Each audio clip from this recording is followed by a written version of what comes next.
Many IELTS candidates understand task 1 very well. They finish on time. They make few grammar mistakes, yet their score stays stuck at band 6. In most cases, the English ability is not the problem. It's how the examiner interprets what the candidate writes. So in this video, I want to explain the most common IELTS Task 1 mistakes that are quietly limiting your score and what needs to change to move from band 6 to 7 or 8. So band 6 candidates usually understand the chart or the visual, describe information accurately, use mostly correct grammar. Despite this, their score doesn't improve, it doesn't move at all. The examiner focus is on coherence, task achievement, and prioritization of the information. A key point to remember here is accuracy doesn't equal a high band. Effort doesn't equal a high score. Typical band 6 responses feel the writing is very busy, many numbers and sentences, and the reader is not clearly guided. The examiner impression is that you understand the data, but you haven't shown me what matters the most and why. We don't want busy writing. We want clear examiner guidance. Let's start with mistake number 1. Weak or missing overviews. This is the most serious task 1 mistake. This will strongly limit your score from improving from 6 to 7 to 8. And it strongly limits your task achievement score. And one of the problems with leaving this out is that it cannot be corrected. It cannot be compensated by good grammar. You have to remember the overview is not an introduction. It's not a list of numbers. It is a short explanation of key trends and patterns. Common band 6 problems are the overview is missing completely. The overview repeats the task wording, or the overview sounds safe, but it's meaningless. Weak overviews say what the chart is, but adds no interpretation. Strong overviews explain what happens overall. They identify the major increases or decreases, the dominant category, and the overall direction. The key contrast here that you need to remember, a weak overview has repetition. A strong overview has interpretation. So the most important point to remember is to interpret the trends in the overview, not just repeat them. For example, band 6 might state something like, the chart shows changes in different categories over time. Band 7 plus will say something more like, overall, category A steadily increased and became the dominant feature by the end of the period, while category B declined significantly. So why does this score higher?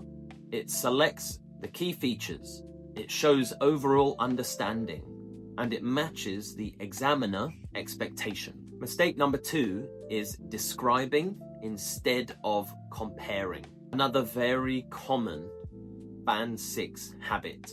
Candidates will describe data one bar or one line at a time, and you move through the data very mechanically. The result is an accurate but low-level response. The examiner's expectations are comparison, grouping, and relationship within the data. Stronger responses link changes together, show contrasts, and also show similarities. So the key idea here is that description equals isolated facts. comparison shows understanding structure. We don't want description only. We want comparisons and groupings. Mistake number 3 is including too many numbers. So a common belief here is more numbers means more accuracy. The reality is that too many numbers can reduce the clarity, and it increases the risk of small errors. Band 6 patterns normally have exact figures everywhere and numbers that don't support the trends. The higher band approach is a selective use of numbers. Even approximation is acceptable. The guiding question that you should remember is, does this number help explain why something is important? We don't want data dumping. We want selective figures, remember. Mistake number 4 is poor paragraph organization. Coherence plays a major role in scoring.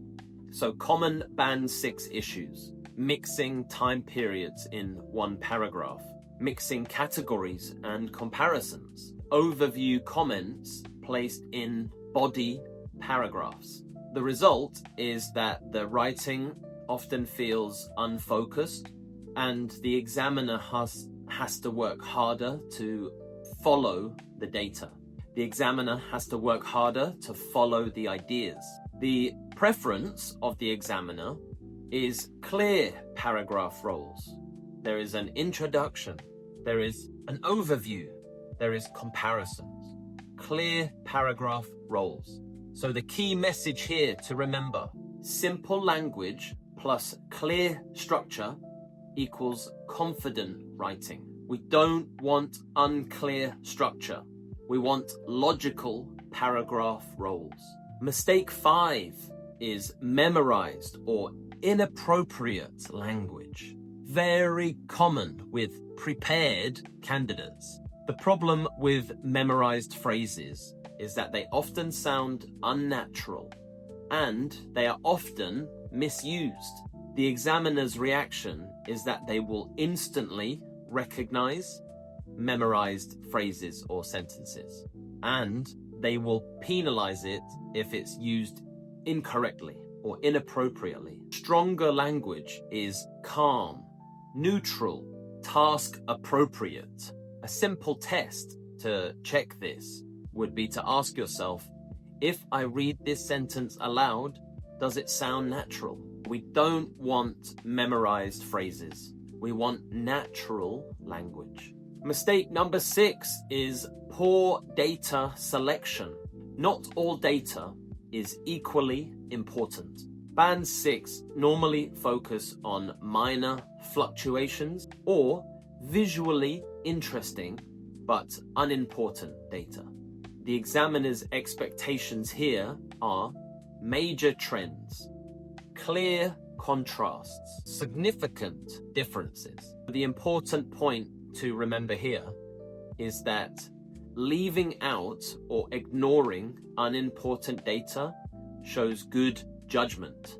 We don't want minor details, we want key trends. Mistake number 7, grammar errors under time pressure.